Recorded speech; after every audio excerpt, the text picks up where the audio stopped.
Hello everyone. How are we all feeling? Good. Good. Why do we feel good? We have a marshmallow in front of our face. Is that so? Have we ever actually considered further than just asking why do we feel good? What are the biological factors as to why we feel good? And I want to show you guys something that ties along with this pretty well. What the hell is this? Who has taken chemistry or is taking chemistry this year? So we might know what this is, a molecule. But what is the name of this molecule? Any guesses? No. Yes. Here's another marshmallow.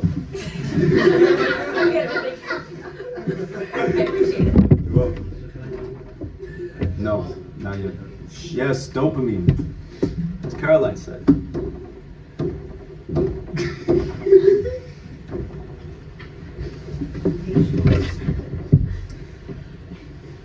In order for us to understand what dopamine is, we must understand what it's not. We must clear some misconceptions about it. And the first thing that comes up, it's not just a pleasure chemical. There is much more nuance to it. It is not a bad thing. See the dopamine detoxing routine where you shut down your phone and you can't use it for the entire night to prevent yourself from doom scrolling on TikTok. It is not a bad thing. It has much utility for the human body. It's useful for us. And the last thing, it's not some jargon that you can throw around. You know, if you see someone do some crazy thing, you're gonna say, oh, they're just doing it because they're looking for dopamine. I remember when I was in 10th grade, I was engaged with the sport wrestling. And at that time, I was with my wrestling friend and we were going to practice with each other, but I instead opted to hang out with my girlfriend at the time. And then what he said as a result was, yeah, go get your dopamine, go get your dopamine. So it's not just some term that you could throw around.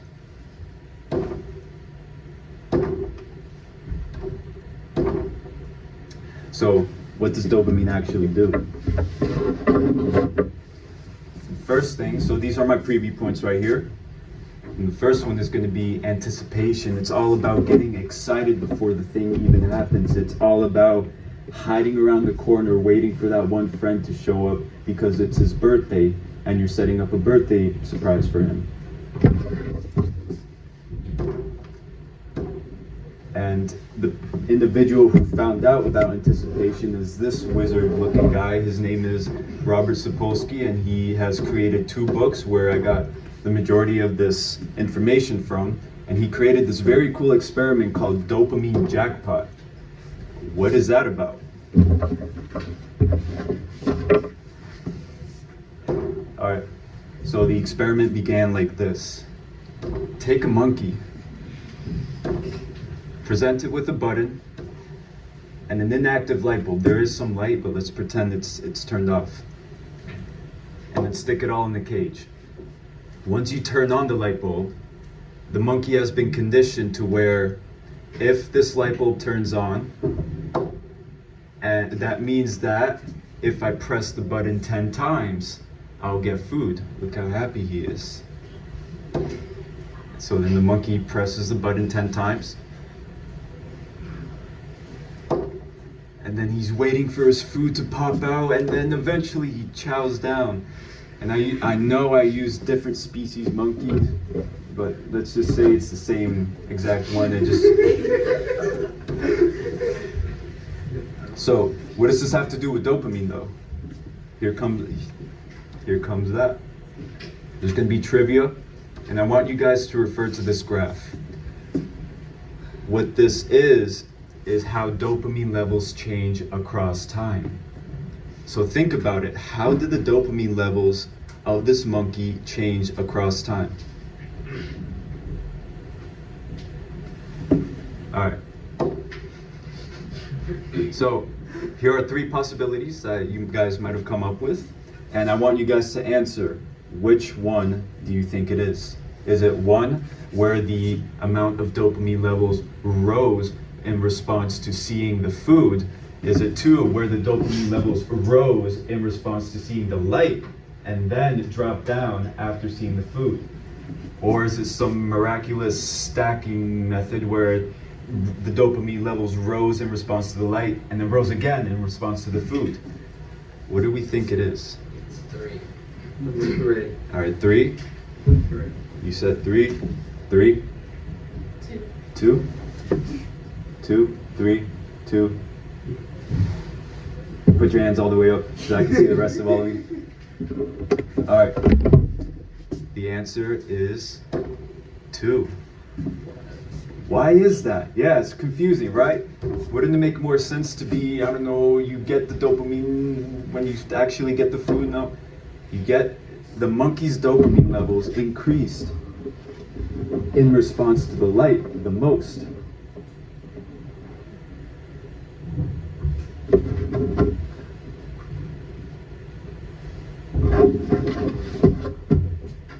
So what can we conclude with this?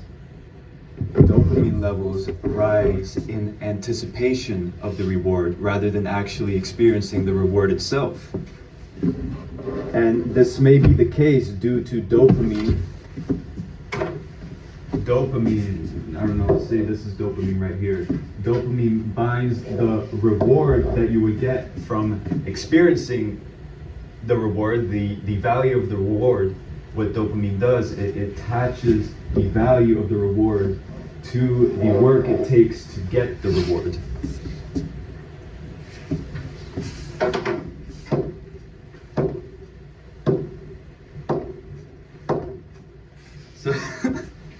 So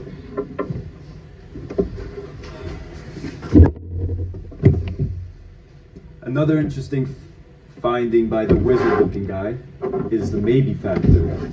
And what does this look like? Let's run through the experiment again. Okay, monkey is just sitting there. Monkey sees button and then light, sees the light turn on, does its same thing, presses the button. This time nothing happens. How does the monkey react? Monkey in desperation opts for this really new cool method of pressing the button. I don't know what the hell it's doing right now, but eventually the food comes up. Finally, it's about time. And then the monkey sees this. And out of pure excitement, it chows down, which I don't have. So with this new maybe factor, what do we think the graph would look like now? The time between the level will go way down. Way down? So that's 1. Any other answers? The dopamine levels actually go through the roof. Oh my god. So that's what happens with the maybe factor. This is when the uncertainty is at 50%. Is it going to happen? Is it not going to happen? And interestingly, with Robert Sapolsky, what he found was if you adjust the degree of uncertainty to, let's say, 75% or 25%, the monkey's going to think to itself, oh, it's most likely going to happen than not, or it's not going to happen, then it will. So what the graph will look like with these percentages, which is a plus or minus difference, 25% relative to this 50%, the graph is going to look like this, much lower. What do you think?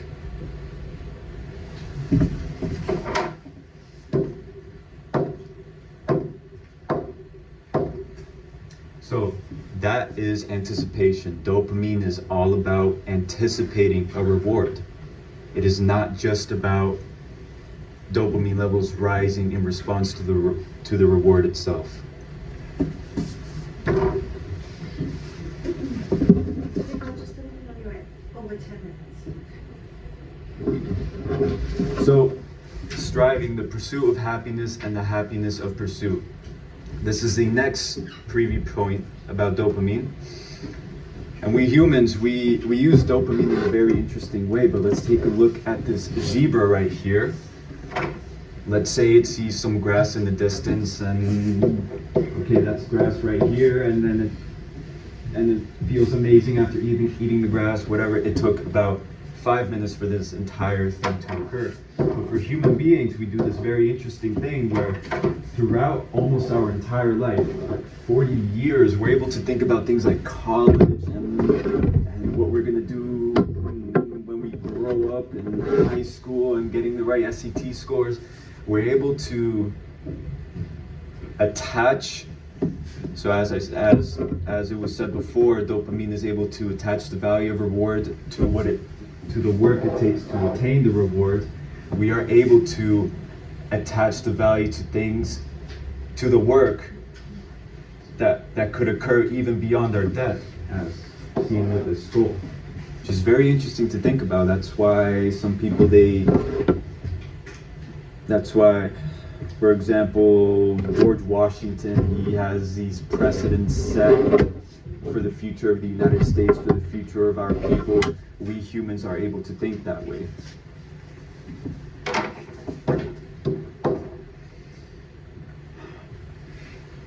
This ties along with the idea of this dude right here. His name is Friedrich Nietzsche. He's a philosopher of the past. And what he concludes is, man is a rope stretched between the animal. So consider the zebra. The zebra, how there's a short-term way of viewing the world. And the Ubermensch. The Ubermensch is someone who has his own internal values, and those values happen to be something decades in advance, just like how we humans tend to do that. A rope over an abyss. And the key thing about this is what is great in a man is that he is a bridge and not a goal. We humans, we strive for things that aren't even within the immediate moment, which is very interesting to think about. We strive for things like college and that stuff. And then one last thing with this guy. Man is something that shall be overcome. It's very peak. All right, one last thing, dopamine amount change. What does too much and too little look like?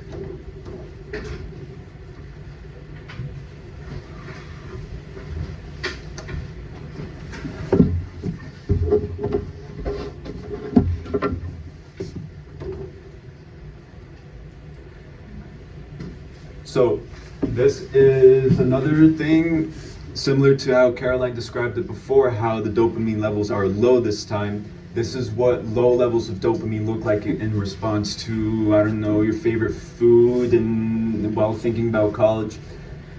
Dopamine levels being so low are a symptom of anhedonia, which is the inability to feel pleasure. And one very great example of this is when you see your friend looking off into the sunlight and you think it's so peak, and then you see your friend not really having much of a reaction, and you tell to yourself, bro saw the most magnificent sunset and said, it's aight. So here are the darker effects of low dopamine. Parkinson's disease. What the hell does dopamine have to do with Parkinson's? And then psychomotor retardation, the destruction of the will to move and the destruction of movement faculties itself. What does all this mean? Okay, this is a sequence of neurons. Let's just say the green arrow is a neuron and then the yellow stuff is dopamine. We don't have to go more into the nitty-gritty details. Just know that this is the process that dopamine goes through when traversing through neurons. What Parkinson's disease is all about is in the motor cortex, so the part of the brain involved with movement. The neurons are destroyed, so absolutely gone, and that is what elicits the tremors, yes, the tremors of Parkinson's. So the destruction of movement faculties itself. And then psychomotor retardation is all about low levels of dopamine. You have less dopamine than usual. than usual in the motor cortex, which literally destroys your will to move, which might be confused with laziness. And it's a symptom of depression, psychomotor retardation. And high dopamine levels. There's going to be my last subpoint for this, and that's it.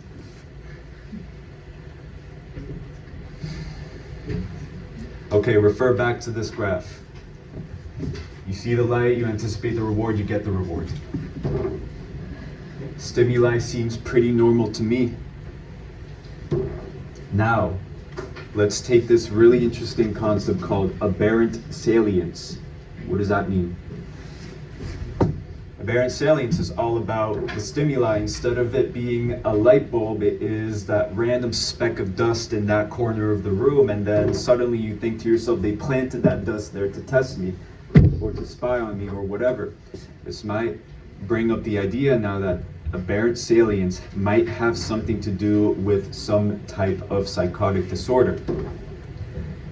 And the interesting thing about this is the aberrant part about it, there's inappropriate application of dopamine levels. There is an inappropriate rise in dopamine in response to something as trivial as a speck of dust, instead of it being your favorite food or thinking about college. There's some very interesting biological thing going on over here.